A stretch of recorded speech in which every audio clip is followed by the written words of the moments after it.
Hi అండి, నేను మీ Shilpa Vinay. Welcome to Vincy kitchen. ఈరోజు వీడియోలో మనం సింపుల్గా చాలా అంటే చాలా ఈజీగా చేసుకుని టేస్టీ ఎగ్ రైస్ రెసిపీ చూద్దాము. బ్యాచిలర్స్కి అయితే ది బెస్ట్ రెసిపీ అండి ఇది. తక్కువ టైంలో టేస్టీగా ఏదైనా చేసుకుని తినాలనుకుంటే ఈ రెసిపీని అయితే తప్పకుండా ట్రై చేయండి. లంచ్ బాక్స్లో కూడా చాలా బాగుంటుంది. మరి ఇంకెందుకు ఆలస్యం, ఈ ఎగ్ రైస్ని ఎలా తయారు చేసుకోవాలో చూసేద్దాం రండి. ఇక్కడ నేను ఒక పెద్ద ఉల్లిపాయ తీసుకున్నాను. దీన్ని హాఫ్ స్లైసెస్గా కట్ చేసుకోవాలి. మరీ సన్నగా కాకుండా కొంచెం లావుగా ఉండేలాగా కట్ చేసుకోవాలి. చూడండి, ఈ విధంగా కొంచెం లావుగా ఉండాలి.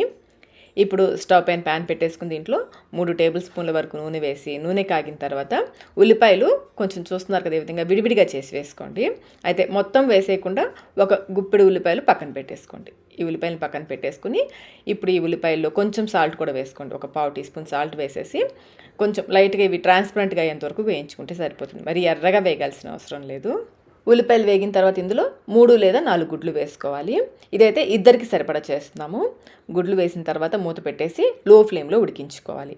ఈ గుడ్లు ఉడికేలోపు మరొక పక్కన 10 నుంచి 12 వరకు వెల్లుల్లి రెబ్బలు, 1/2 టీ స్పూన్ కారం లేదా మీ రుచికి సరిపడా కారం, 1/2 టీ స్పూన్ సాల్ట్ కూడా వేసేసి కచ్చాపచ్చాగా దంచుకోవాలి. నీళ్ళేమి పోయొద్దు.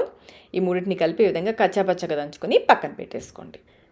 ఈలోపు ఎగ్ కూడా ఒకవైపు ఉడికిపోయి ఉంటుంది. నిదానంగా రెండో వైపు తిప్పేసుకోండి. రెండో వైపు తిప్పేసుకుని చిన్న ముక్కలుగా చేసేసుకోండి. చిన్న ముక్కలుగా చేసి ఇటువైపు కూడా కొంచెం సేపు ఉడకనివ్వాలి. ఈ ఎగ్స్ని, ఈ పొరుటుని కొంచెం పక్కకు పెట్టేసుకుని ఈ కొంచెం ఖాళీ ప్లేస్ ఉంచుకుని ఇందులో మనం కచ్చాపచ్చగా దంచుకున్న వెల్లుల్లి ముద్ద ఉంది కదా, అది వేసేసుకోవాలి. అది వేసేసి కొంచెం పల్చగా స్ప్రెడ్ చేసేసి మూత పెట్టేసేయండి. కొంచెం ఉడుకుతుంది. ఒక 2 నిమిషాల పాటు ఉడికించేసుకొని మూత తీసేసి ఇప్పుడు ఇందులో ఒక పచ్చిమిర్చిని సన్నగా కట్ చేసి వేసేసుకోండి. అలాగే 2 రెమ్మల కరివేపాకు కూడా వేసేసుకొని వేయించుకోవాలి. మీరు ఈ కరివేపాకు, పచ్చిమిర్చి ఇవి కూడా వద్దనుకుంటే అవి లేకుండా కూడా చేసుకోవచ్చు. కొంచెం సేపు ఈ వెల్లుల్లి ముద్దను వేయించేసుకొని ఎగ్ పొరుడుతో పాటు కలిపేసుకుని వేయించుకోవాలి. ఫ్లేమ్ని మీడియంలో పెట్టేసి కొంచెం ఫాస్ట్గా వేయించేసుకోండి. ఇలా వేయిస్తూ ఉంటే ఆ వెల్లుల్లి ఫ్లేవర్ ఎంత కమ్మగా ఉంటుందోనండి. ఒక్కసారి అయితే ఈ విధంగా తప్పకుండా ట్రై చేయండి, చాలా టేస్టీగా ఉంటుంది. బాగా కలిపేసుకొని ఉడికించుకున్న అన్నం వేసుకోవాలి. ఇప్పుడు పైనుంచి కొంచెం సాల్ట్, అన్నానికి సరిపడా కొంచెం సాల్ట్ చల్లినట్లుగా వేసేసుకొని ఈ ఎగ్ అంతా కూడా అన్నంలో బాగా కలిసేలా కలుపుకోవాలి. కలిపేటప్పుడు ఫ్లేమ్ని లోలో పెట్టేసుకుని బాగా కలిపేసుకోవాలి. నాకైతే బిర్యానీ కంటే కూడా ఇలా చేసుకునే ఎగ్ రైస్ మంచి టేస్టీగా అనిపిస్తుందండి. వేడిగా తింటుంటే చాలా బాగుంటుంది. ఇంకా మీరు లంచ్ బాక్స్లో కూడా చేసుకొని తీసుకెళ్ళచ్చు. చల్లగా తిన్నా బాగుంటుంది, వేడిగా తిన్నా బాగుంటుంది. బాగా అంతా కూడా బాగా కలిసేలాగా కలిపేసుకుని స్టవ్ ఆఫ్ చేసేసుకోండి. చివరిగా పైనుంచి మనం పక్కకి తీసి పెట్టుకున్న ఉల్లిపాయలు ఉన్నాయి కదా, పచ్చి ఉల్లిపాయలు, అవి వేసేసుకొని కలిపేసుకోవడమే.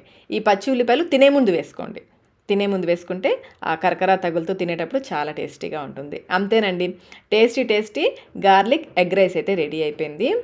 ఇంకా ఇలాంటి సింపుల్ రైస్ రెసిపీస్ కావాలంటే కమెంట్లో అడగండి, తప్పకుండా షేర్ చేస్తాను.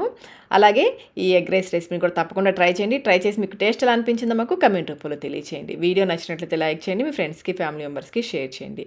ఇలాంటి మరిన్ని రెసిపీస్ కోసం మన ఛానల్ని సబ్స్క్రైబ్ కూడా చేసుకోండి. Thank you.